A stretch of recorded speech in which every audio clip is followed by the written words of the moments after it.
Kalas na yung head mga par. Ayan o.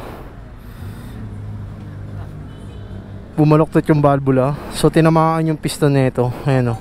Basag yung piston mga par. So hindi pa natin masasabi kung pati connecting rod is nagkatama. Kasi pag nahirapan bunutin to, ibig sabihin bumaloktot din yung connecting rod. Ayan o. Sa exhaust nya, sobrang luwag nung valve clearance. Ayan o.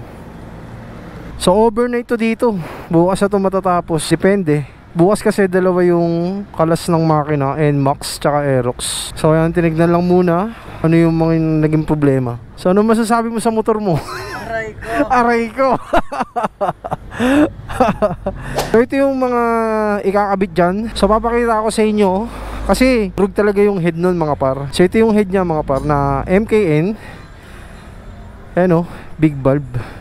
Tapos, durog din yung rocker arm nun. So, papalitan na rin ng MKN na 7.0 na cams. So, ayan, kasama dito sa head.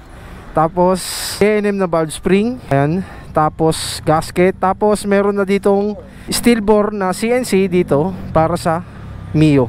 Siyempre, yan, gawang jig yan mga par. Mga gusto mag-avail sa mga Mio S40, Mio 4. Ayan, meron na tayong pyesa para sa kargahan.